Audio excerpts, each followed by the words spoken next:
từ khi nhiệt lý khói bu khá xin đi nghe tìm giọng mà dẫu chút an dần đi khói mà kỳ cha piong sim hà mà sông ngày sông cha xin kia mu suy lưu tận hà tận mê ngày bùi liao chọn chén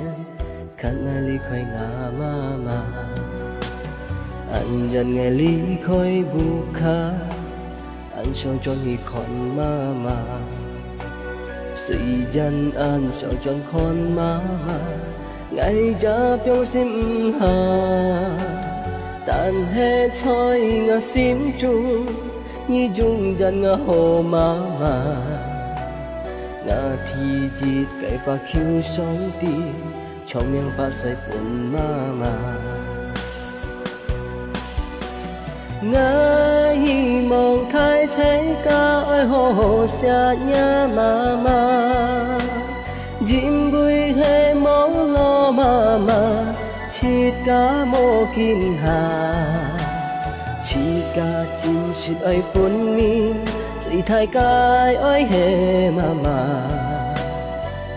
mô gì sẽ nhìn lý khói heo vui mất xa tô mà thôi sẽ sống truy chúng nhau chưa hề gì cha hô mà tuy chỉ cả giết sen cái ơi dùng dán mô piong hà kinh hà hàn dù kỳ vui buồn mà khói xin mà mô tên mô suy kín liêu chẳng thay sáng em mà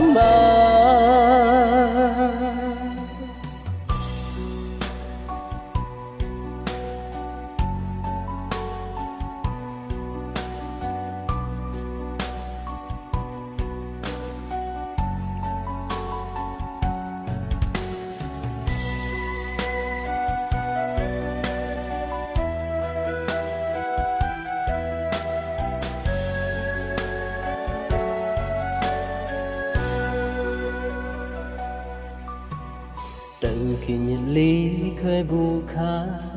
xin đi nghe tiếng giọng mà dẫu chút an dần đi khói mà kỳ cha piong sim hà mà sông ngày sông cha xin kia mu suy lưu tận hà tận hè ngày bùi liao chọn chén khăn ai ly khói ngà mà anh dần ngày ly khói bu khá anh sao cho nghỉ khon mà suy dân anh sao cho khon mà ngày cha piong sim hà tan hết thôi ngã sim chung như chung dân ngã hồ mà ngã thì giết cái pha khiêu sóng đi trong miệng pha say buồn mà ngài hy vọng thay thế cả ôi hồ xa nhà mà chim vui hay máu lo mà chỉ cả mô kim hà chỉ cả chim xịt ơi buồn mi chỉ thay cái ôi hè mà